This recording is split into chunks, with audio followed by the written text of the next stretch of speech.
नमस्कार दोस्तों, स्वागत है आपका हमारे YouTube चैनल द अर्थ पर। दोस्तों, कक्षा 10 में अपन पढ़ रहे थे केंद्र सरकार। केंद्र सरकार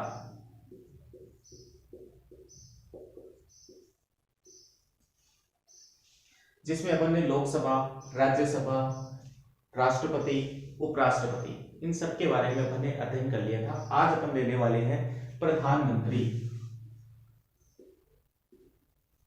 प्रधानमंत्री, प्राइम मिनिस्टर।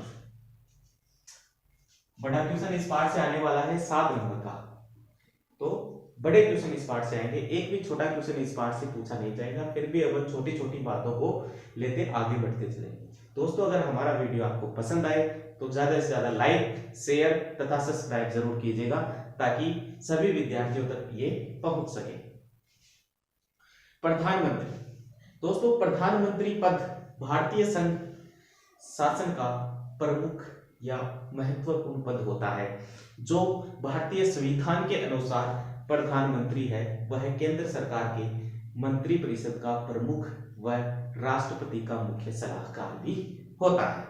वह भारत सरकार की कार्यपालिका का प्रमुख होता है। किसका होता है? भारत सरकार की कार्यपालिका का प्रमुख, कार्यपालिका का प्रमुख होता है। राष्ट्रपति का क्या होता है? सलाहकार।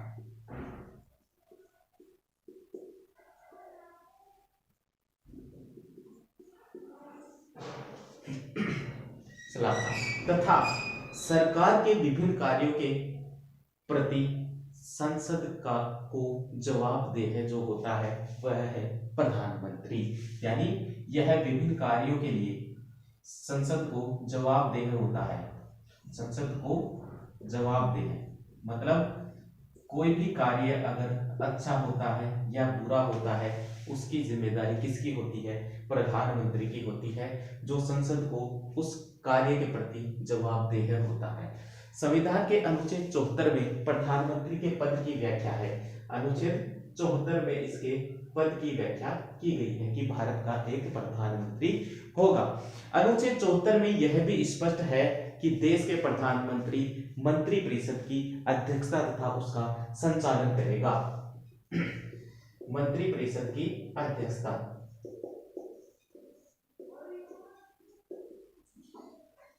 तथा संचालन कौन करता है? प्रधानमंत्री होता है। अनुच्छेद 74 में ये बात कही गई है कि मंत्री परिषद की जो अध्यक्षता है तथा उसका जो कार्यों का जो शासन संचालन है वह किसके द्वारा किया जाता है? प्रधानमंत्री के द्वारा किया जाता है। दोस्तों, वह अपनी इच्छा से मंत्री परिषद का क्या कर सकता है? गठन कर सकता है। मतलब स्वेच्छा से मंत्री परिषद का गठन की जो शक्ति होती है वह भी किसके पास होती है? प्रधानमंत्री के पास होती है। मंत्रियों के बीच, अगला जो इसका मंत्रियों के बीच विभागों का बंटवारा भी प्रधानमंत्री के द्वारा किया जाता है। किसके द्वारा किया जाता है? प्रधानमंत्री के द्वारा किया जाता है। तथा कैबिनेट के कार्यों का निर्धारण भी कौन करता है? प्रधानमंत्री करता है। कैबिनेट के कार्यों का निर्धारण कि कौन सा कैबिनेट मंत्री कौन सा कार्य करेगा, ये सभी जो निर्धारण है वह किसके द्वारा किया जाता है? प्रधानमंत्री के द्वारा किया जाता है। अर्थात अपन कह सकते हैं कि शासन की जो वास्तविक शक्तियां होती है वह प्रधानमंत्री में ही क्या होती है? निहित होती है। एक बार फिर से मैं आप लोगों को रिपीट कर देता हूं कि शासन का जो प्रमुख होता है वह कौन होता है? प्रधानमंत्री होता है। प्रधानमंत्री कार्यपालिका का प्रमुख होता है। राष्ट्रपति का वह सलाहकार होता है। अपनी इच्छा से वह मंत्री परिषद का गठन कर सकता है और संसद के प्रति क्या होता है? जवाबदेह होता है। और मंत्री परिषद की अध्यक्षता तथा उसका संचालन का कार्य भी किसके द्वारा किया जाता है? प्रधानमंत्री के द्वारा किया जाता है। मंत्रियों के अंदर विभागों का बंटवारा तथा कैबिनेट के कार्यों के प्रति जो निर्धारण है वह कार्यों का कौन करता है? प्रधानमंत्री करता है। अब बात करते हैं प्रधानमंत्री की नियुक्ति। प्रधानमंत्री की नियुक्ति। प्रधानमंत्री की नियुक्ति के संबंध में बात करते हैं दोस्तों। प्रधानमंत्री लोकसभा में बहुमत दल का क्या होता है? नेता होता है। यानी लोकसभा में जिस दल को जितना बहुमत मिलता है वही प्रधानमंत्री बनता है, यानी उसका जो नेता है बहुमत दल का वही प्रधानमंत्री पद के योग्य होता है, जिसकी नियुक्ति राष्ट्रपति के द्वारा की जाती है। नियुक्ति की जाती है राष्ट्रपति के द्वारा। प्रधानमंत्री की नियुक्ति कौन करता है? राष्ट्रपति करता है, तथा उसको पद की शपथ भी राष्ट्रपति के द्वारा दिलवाई जाती है। अगर कार्यकाल की बात करें, प्रधानमंत्री के कार्यकाल की अगर बात करें तो प्रधानमंत्री का कार्यकाल भी कितना होता है? 5 वर्ष का होता है। कितना होता है? 5 वर्ष का कार्यकाल होता है, लेकिन राष्ट्रपति के प्रसाद पर्यंत तक वह अपने पद पर बना रह सकता है। नियुक्ति राष्ट्रपति के द्वारा, कार्यकाल 5 वर्ष, तथा वह अपने पद पर राष्ट्रपति के प्रसाद पर्यंत तक बना रहता है। ये थे प्रधानमंत्री के बारे में कुछ साधारण नॉलेज जो लगभग अपने पास छोटे क्वेश्चन के रूप में कई बार अपने काम में आता है, लेकिन इस पार्ट से बड़ा क्वेश्चन आने वाला है कि प्रधानमंत्री की नियुक्ति व कार्य एवं शक्तियों को समझाइए। तब अपन को ये सारी बातें, इसके साथ कार्य और शक्ति जिनकी बातें अपन आगे करने वाले हैं, सभी को लिखना होगा। शुरुआत कर देंगे यहाँ से। इस प्रकार से पूरा आंसर अपन राइट करेंगे, फिर लास्ट में कार्य एवं शक्ति को अपन बता देंगे। तो देखते हैं अब कार्य एवं शक्ति।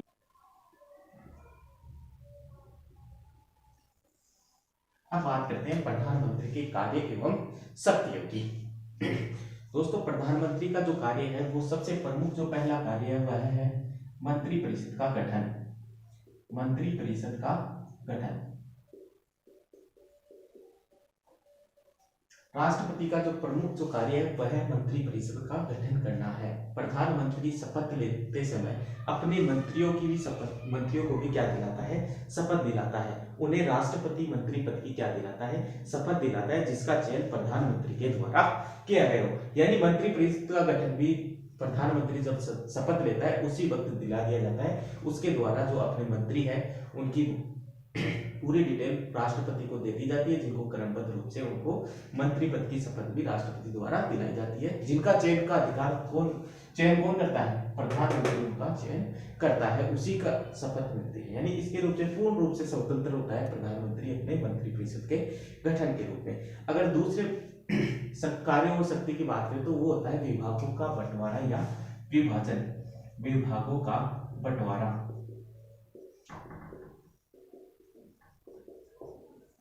या विभाजन।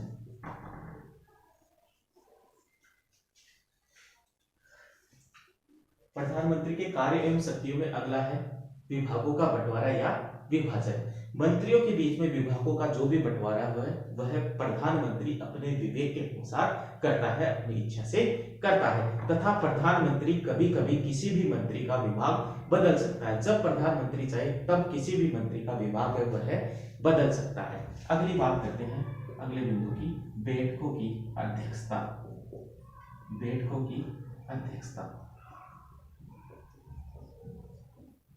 बैठकों की अध्यक्षता। दोस्तों, प्रधानमंत्री मंत्रिपरिषद की बैठकों की क्या करता है? अध्यक्षता करता है। वह शासन की विभिन्न प्रकार की नीतियों का निर्धारण करता है तथा उनके ऊपर विशेष जो निर्णय है, महत्वपूर्ण जो निर्णय है वह प्रधानमंत्री के द्वारा लिए जाते हैं। आगे बात करते हैं विभागों में समन्वय बनाए रखना।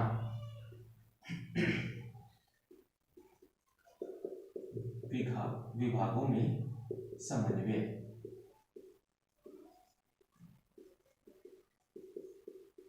बनाए रखना।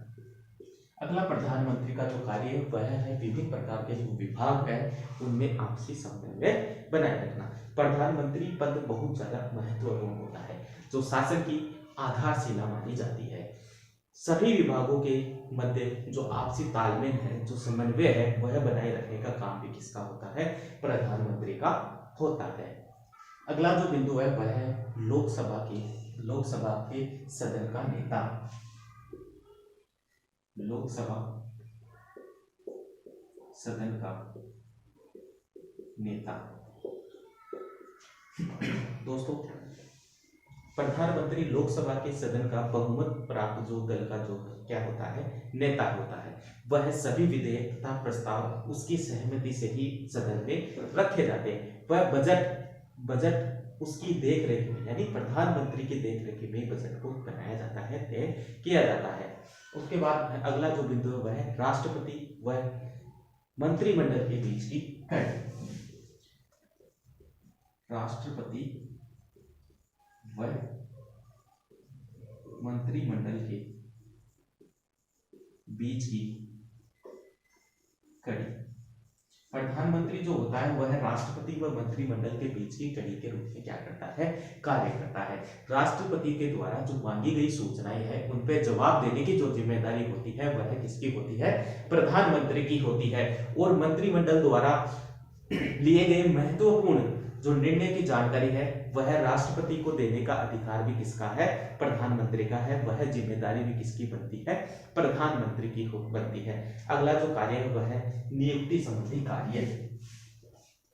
नियुक्ति संबंधी कार्य,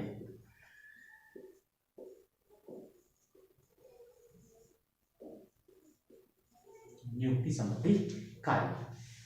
दोस्तों संविधान के अनुसार राष्ट्रपति जिन अधिकारियों की जो नियुक्ति करता है, व्यवहार में उनके नाम का जो चयन करने का जो अधिकार होता है वह प्रधानमंत्री तथा मंत्रिमंडल का होता है। यानी संविधान के अनुसार जब राष्ट्रपति प्रधानमंत्री को जब शपथ दिलाता है, उसकी नियुक्ति करता है, उस वक्त उसके द्वारा जो चयन किया गया है या मंत्रिमंडल के द्वारा जो चयन किया गया लोगों की सूची है वह उनकी नियुक्ति उन्हीं के आधार पर करता है जिनको प्रधानमंत्री के द्वारा चुना जाता है। ये है दोस्तों प्रधानमंत्री के कार्य एवं विभिन्न प्रकार की शक्तियां। इसका एक बार स्क्रीनशॉट ले लीजिए, आपके काम आएगा। आगे बात करते हैं अपन मंत्रिपरिषद के गठन की।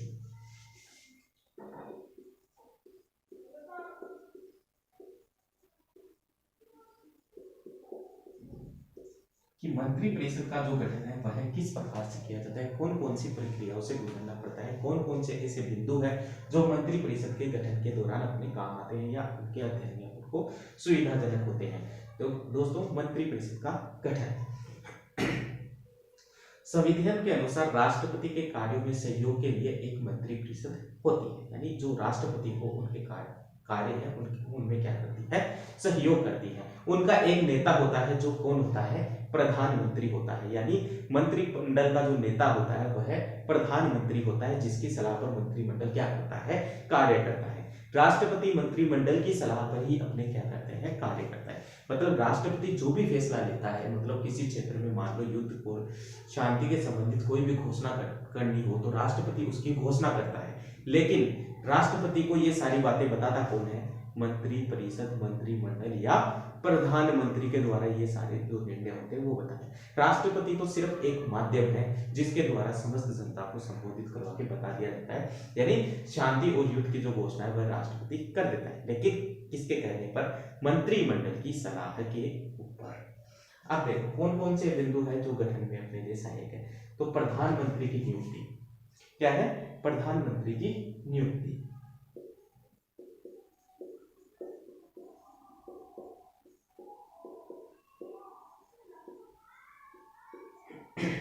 प्रधानमंत्री की नियुक्ति। पहला, राष्ट्रपति लोकसभा के बहुमत दल का नेता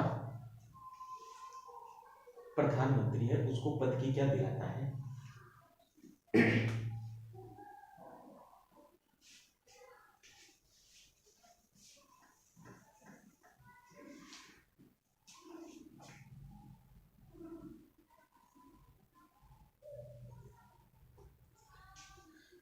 इसका पहला बिंदु है प्रधानमंत्री की नियुक्ति।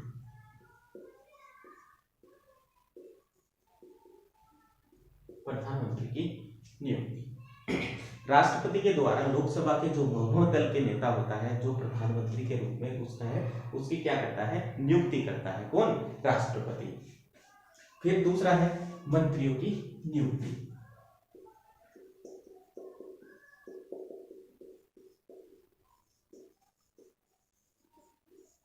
मंत्रियों की नियुक्ति, राष्ट्रपति प्रधानमंत्री की सलाह पर क्या करता है, मंत्रियों की नियुक्ति करता है। मतलब मंत्री परिषद का गठन पढ़ रहे हैं अपन। उसके विभिन्न बिंदु है कि मंत्रिमंडल में किस प्रकार से जो कार्य प्रणाली है उसके कार्य किस प्रकार किए जाते हैं। तो मंत्रिमंडल के गठन में सबसे पहले जरूरी जो तत्व है वह है प्रधानमंत्री, यानी सबसे पहले राष्ट्रपति के द्वारा जो लोकसभा का बहुमत दल का नेता होता है उसको प्रधानमंत्री पद की क्या दिलाई जाती है, शपथ दिलाई जाती है। उसके बाद मंत्रियों की नियुक्ति की जाती है, किसके द्वारा, राष्ट्रपति के द्वारा की जाती है, किसकी सलाह पर, प्रधानमंत्री की सलाह पर। अगला जो बिंदु है वह है विभागों का बंटवारा। विभागों का बंटवारा, विभागों का बंटवारा। मंत्रियों की नियुक्ति के बाद प्रधानमंत्री मंत्रियों के बीच में क्या करता है, विभागों का बंटवारा करता है, जिसके लिए प्रधानमंत्री पूर्ण रूप से क्या होता है, स्वतंत्र होता है। अगला बिंदु है मंत्रियों की योग्यताएं। मंत्रियों की योग्यताएं, कौन कौन सी योग्यताएं मंत्रियों में होनी चाहिए। तो संविधान के अनुसार जिन्हें मंत्री बनाया जाता है, यानी संविधान के अंतर्गत जिन व्यक्तियों को मंत्री बनाया जाता है वे संसद के क्या होने चाहिए, सदस्य होने चाहिए। अगर संसद का सदस्य नहीं है तो 6 महीने के अंदर उनको 6 महीने के अंदर उनको संसद का सदस्य बनना आवश्यक होता है, अन्यथा वह मंत्री पद पर नहीं बैठ सकते। फिर बात करते हैं कार्यकाल की। कार्यकाल, कार्यकाल, इनका कार्यकाल कितना होता है, संभवतः 5 वर्ष होता है। संभवतः कितना होता है, 5 वर्ष होता है। लेकिन कुछ इसमें विभिन्न शर्तें भी हैं, कुछ इसमें विभिन्न शर्तें भी हैं जिनकी अपन बात करते हैं। मंत्रिपरिषद के सदस्यों का कार्यकाल कभी निश्चित नहीं होता है। क्या नहीं होता है, कार्यकाल कभी निश्चित नहीं होता है। जब तक प्रधानमंत्री चाहे या लोकसभा का विश्वास मंत्रियों में बना रहे तब तक वह अपने पद पर बने रह सकते हैं। लेकिन सामान्यतः अपन कितना कार्यकाल मानते हैं, 5 वर्ष की। 5 वर्ष तो वो अपने कम से कम वो क्या करते हैं, शासन करते हैं। लेकिन अगर प्रधानमंत्री चाहे तब तक वह अपने पद पर रह सकता है, लोकसभा का विश्वास जब तक उनमें बना रहता है तब तक वह पद पर बना रह सकता है। बात करते हैं आगे इनके वेतन भत्तों की। वेतन भत्तों की तो मंत्रिपरिषद के सदस्यों का जो वेतन भत्ता होता है वो समय समय पर बदलता रहता है और संसद के द्वारा ही क्या किए जाते हैं, तय किए जाते हैं। अलग अलग समय अलग अलग तरीके के वेतन भत्ते को दिए जाते हैं जो संसद के द्वारा तय किए जाते हैं। किसके द्वारा, संसद के द्वारा। फिर है मंत्रियों की श्रेणी। मंत्रियों की श्रेणी, मंत्री परिषद के अंदर अनेक प्रकार के मंत्री हैं, अनेक स्तर के मंत्री मिलते हैं। मुख्यतः 3 स्तर के मंत्री मंत्री परिषद के गठन में बनाए जाते हैं। 3 तरह की मंत्री होती है, 3 तरह के मंत्री की श्रेणी होती है या स्तर होते हैं। कैबिनेट मंत्री, कैबिनेट मंत्री, उप मंत्री और राज्य मंत्री। 3 तरह के मंत्रियों की व्यवस्था इसके अंतर्गत है। तो ये था मंत्री परिषद का गठन। इसका एक स्क्रीनशॉट ले लीजिए ताकि आपको ध्यान में रहे कि कौन कौन से बिंदुओं का अपन को इसके तहत अध्ययन करना है, कैसे करना है। बहुत इजी है, आराम से पढ़ोगे, आसानी से आपको याद हो जाएगा। बहुत इजी वे में मैंने आप लोगों को समझाने की कोशिश की है। उम्मीद भी है कि आप लोगों को समझ में आया होगा। मंत्री परिषद के कार्य एवं शक्ति की।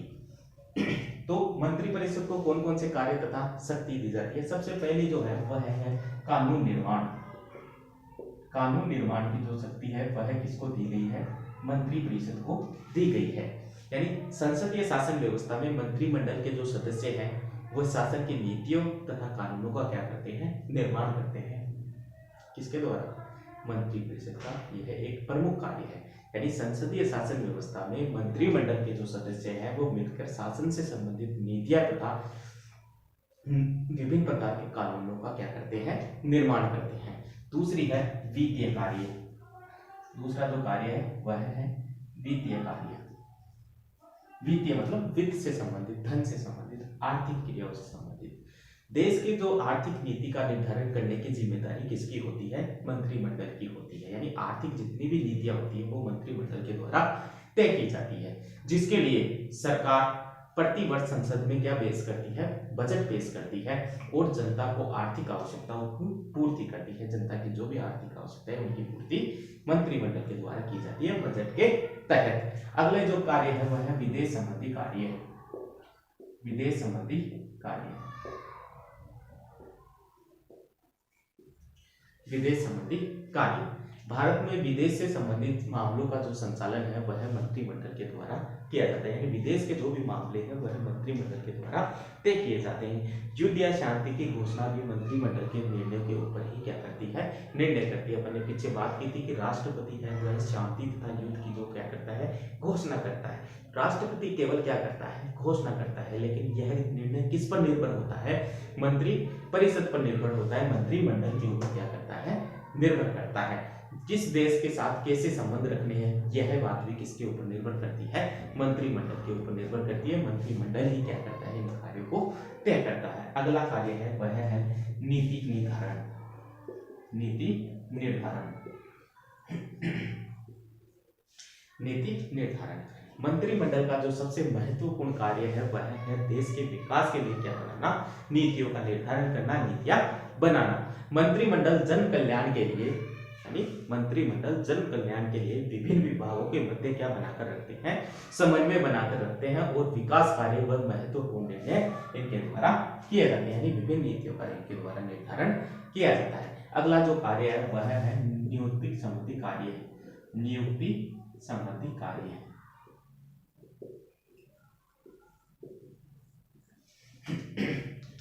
संविधान के अनुसार राष्ट्रपति जिन पदों पर नियुक्ति करता है, राष्ट्रपति द्वारा जिनकी भी नियुक्ति की जाती है उनके नामों का जो चयन करने का जो अधिकार होता है वह किसके पास होता है, मंत्रिमंडल के पास होता है। राष्ट्रपति मंत्रिमंडल के निर्णय को मानने के लिए क्या होता है, बाध्य होता है, यानी उसको मानना जरूरी हो जाता है राष्ट्रपति को। जब मंत्रिमंडल अपना जो भी व्यू है वो जब भेजता है तो राष्ट्रपति उसको मानने के लिए क्या होता है, बाध्य होता है। तो ये थी मंत्रिपरिषद के कार्य एवं शक्तियां। तो दोस्त एक बार स्क्रीनशॉट ले लीजिए इसका। तो दोस्तों प्रधानमंत्री तथा मंत्रिपरिषद या मंत्रिमंडल अपना कंप्लीट होता है। आगे की जो कड़ी है उसमें अपन पढ़ने वाले हैं सुप्रीम कोर्ट या सर्वोच्च न्यायालय। तो उम्मीद करता हूँ आपको हमारा वीडियो पसंद आया होगा, तो ज़्यादा से ज़्यादा लाइक शेयर तथा सब्सक्राइब करें ताकि सभी विद्यार्थियों को इसका लाभ मिल सके। दोस्तों वर्तमान परिस्थितियों में उम्मीद करता हूँ सभी घर में होंगे, सुरक्षित होंगे। आपके स्वास्थ्य की द अर्थ परिवार मंगल कामनाएं करता है। जय हिंद, जय भारत।